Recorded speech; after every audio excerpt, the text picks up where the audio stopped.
नमः पंकजनाभाय नमः पंकजमालिने नमः पंकजनेत्राय नमस्ते पंकजाभ्रये।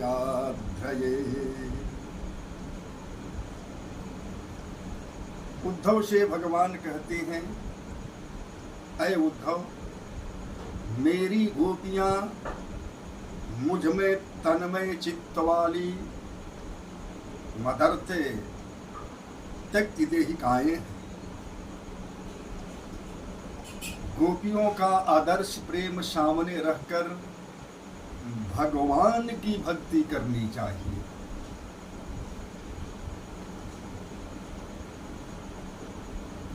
निष्काम प्रेम का श्रेष्ठ दृष्टांत है कृष्ण के प्रति गोपियों का पावन प्रेम। गोपियां तो मुक्ति की भी आराधना नहीं करती थी, कृष्ण का सुख ही अपना सुख है। सांडिल्य मुनि ने अपने भक्ति सूत्र में लिखा है, तत्सुखे सुखी अत्वम प्रेम लक्षणम। दूसरे के सुख में अपने सुख का अनुभव करना सच्चे प्रेम का लक्षण है। एक दृष्टांत है, एक बार श्री कृष्ण बीमार पड़ गए। कोई औषधि काम नहीं करती। भगवान ने कहा, किसी वैष्णव चरण रज मेरे माथे पर लगाया जाएगा तो मेरे सर का दर्द जो है वो ठीक हो जाएगा। बड़े बड़े वैष्णवों से भगवान के औषधि के रूप में चरण रज मांगा गया, लेकिन कोई भी अपना चरण रज देने को तैयार नहीं। मैं अपने भगवान को अपना चरण की धूली कैसे दूं? ये बात भगवान की पटरानियों तक गई। सत्यभामा, रुक्मिणी, जामवंती, कालिंदनी आदि माताओं ने कहा कि नहीं नहीं, मैं अपना चरण रज अपने प्राणनाथ को नहीं दे सकती, नहीं तो मुझे नरक में जाना पड़ेगा। ये बात गोपियों तक गई। जिस भाव में, जिस हालत में गोपियां थी,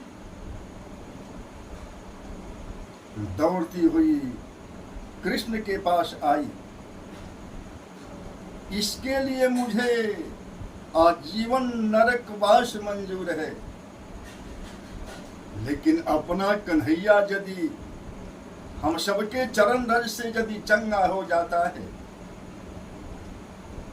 तो इससे बड़ा आनंद हमारे जीवन में और कोई नहीं। निर्मत्सराम शताम, शुद्ध अंतःकरण वाले भक्तों को जानने योग्य। इसमें परमात्मा के रूप तत्व का वर्णन किया गया है। निर्मत्सराम शताम, निर्वत्सर होकर के कथा सुनो। मत्सर सबसे बड़ा शत्रु। मत्सर ज्ञानी, योगी, तपस्वी सभी को परेशान करता है।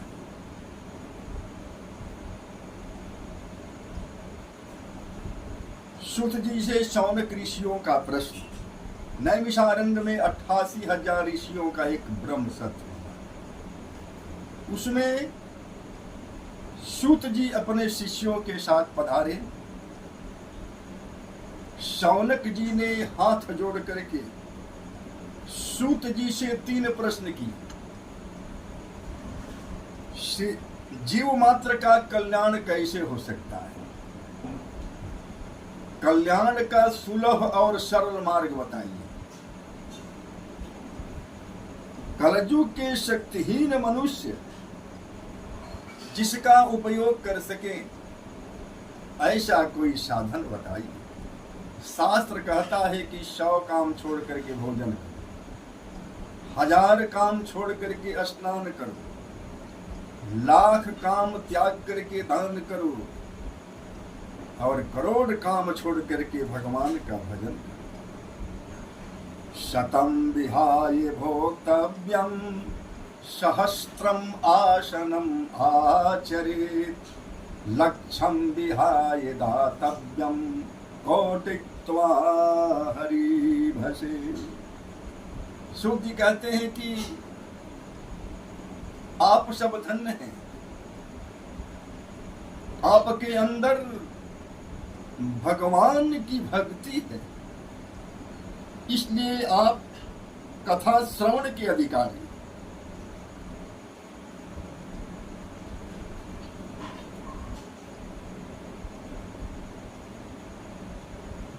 योग, तप, धर्म, यज्ञ, दान ये सभी कृष्ण प्राप्ति के लिए किए जाते हैं। वासुदेव परा वेदा वासुदेव परामखा वासुदेव परा क्रिया वासुदेव परम तपः वासुदेव परा ज्ञानम वासुदेवो परम धर्मः वासुदेवो परा वेदा वासुदेवो परा गतिः। योग कृष्ण के लिए किए जाते हैं, सभी धर्मों की अनुष्ठान कृष्ण प्राप्ति के लिए की जाती है। धर्म जो है कृष्ण प्राप्ति के लिए किए जाते हैं। वेदों का तात्पर्य श्री कृष्ण से है, समस्त कर्मों की समाप्ति श्री कृष्ण प्राप्ति के लिए की जाती है। अब भगवान के लीला अवतारों की कथा आती है।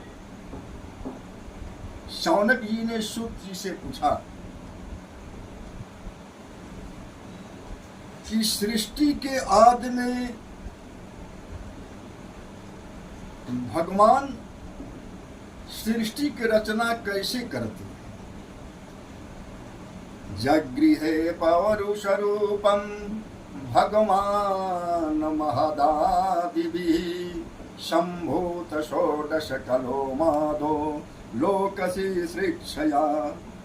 सृष्टि के आदि में भगवान ने लोक निर्माण की इच्छा की। उन्होंने महतत्व आदि से संपन्न पुरुष रूप धारण किया, जिसमें 10 इंद्रियां, 1 मन, 5 भूत, 16 काएं थी। जस्याववः संस्थाने कल्पितो लोकविस्तरः तदो भगवतो रूपम विशुद्ध सत्वमूर्जितम। भगवान के उस विराट रूप में, उनके अंग प्रत्यंगों में समस्त लोगों की कामना की गई है। भगवान का यह विशुद्ध प्रेम मय श्रेष्ठ रूप, जिसे नारायण कहते हैं, इसी से सारे अवतार प्रकट होते हैं। एतन्नानावताराणां विधानं बीजं वयं जस्यासंज्ञनाशेन सृजन्ते देवतिर्यनरादयः। भगवान का यह पुरुष रूप, जिसे नारायण कहते हैं, जो अन्य अवतारों का अक्षय कोश है। पश्चन्तयो रूपमदभ्रचक्षुषा सहस्रपादारुभुजाननादभूतं सहस्रमूर्धशो नाशिनाशिकं सहस्रकुंडलो ललसतः। जोगी लोग अपनी दिव्य दृष्टि से भगवान का उस विराट रूप का दर्शन करते हैं। भगवान का यह विराट रूप जिसमें 1000 पैर, 1000 भुजाएं, 1000 जांघें और 1000 मुखों के कारण अत्यंत विलक्षण है।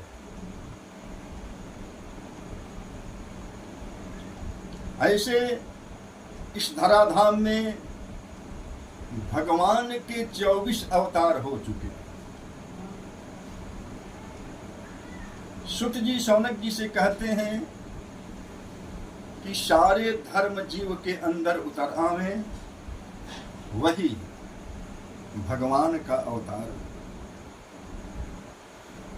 पहला अवतार भगवान ने ब्रह्मचर्य को दिखलाने के लिए 4 ऋषि कुमारों के रूप में लिया। सनक, सनंदन, सनातन और सनत कुमार। ये भगवान का ये अवतार जो है ब्रह्मचर्य का प्रतीक है। सभी धर्मों में पहले ब्रह्मचर्य आता है। ब्रह्मचर्य से मन, बुद्धि, चित्त, अहंकार शुद्ध होते हैं और अंतःकरण वो पवित्र हो जाता है। दूसरा अवतार वराह अवतार, जो संतोष का अवतार है। लोभ को संतोष से मारो, यही वराह अवतार का रहस्य है। तीसरा अवतार नारद जी का।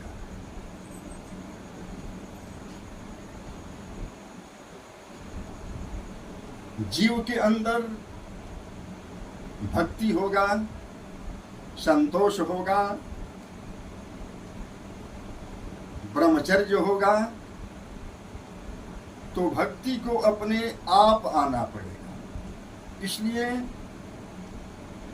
तीसरा अवतार नारद जी का। नारद जी भक्ति के प्रतीक हैं, भक्ति के स्वरूप हैं। चौथा अवतार नर नारायण का। भक्ति से भगवान का साक्षात्कार होता है, लेकिन भक्ति जो है ज्ञान और वैराग्य के साथ होनी चाहिए। इसलिए पांचवा अवतार कपिल का, जो ज्ञान वैराग्य का प्रतीक है। छठा अवतार दाताते का, 7वां यज्ञ का, 8वां वृषभ देव का। ऐसे भगवान के इस धराधाम में 24 अवतार माने गए।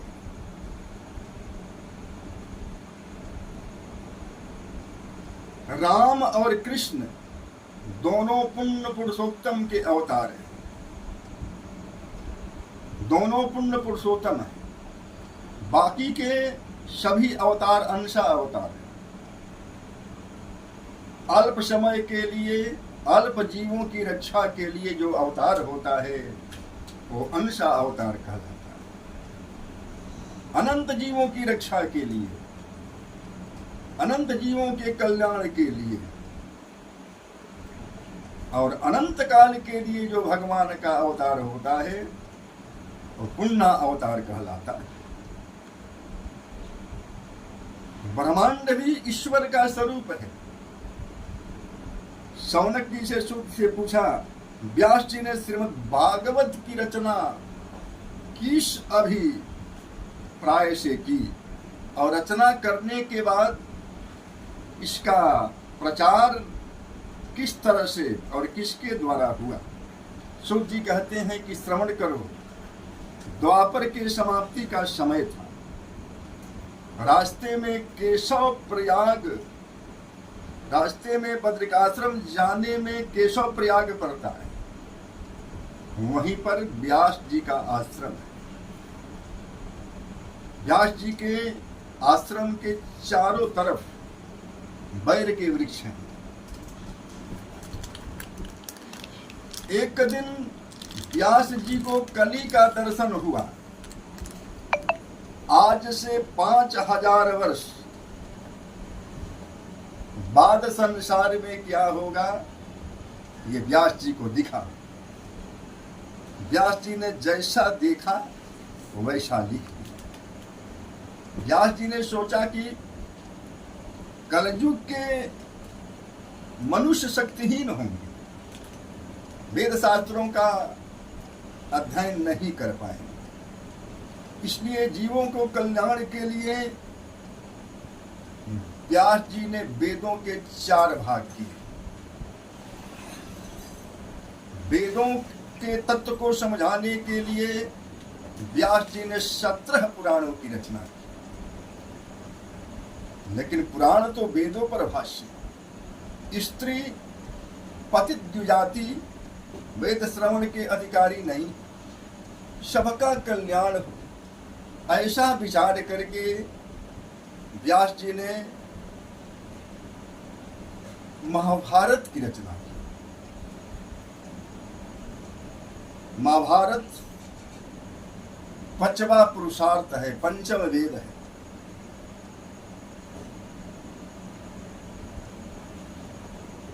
भा का अर्थ है ज्ञान और रत मने रचना। ज्ञान वैराग्य में रमण करने की जिसमें कला बताई गई हो वह है महाभारत।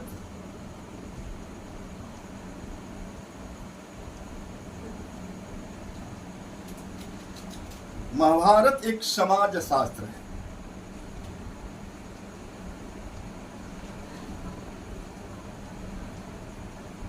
धर्म क्षेत्र कुरुक्षेत्र, ये क्षेत्र ही शरीर है। इसमें धर्म अधर्म का युद्ध जो है चलते रहा।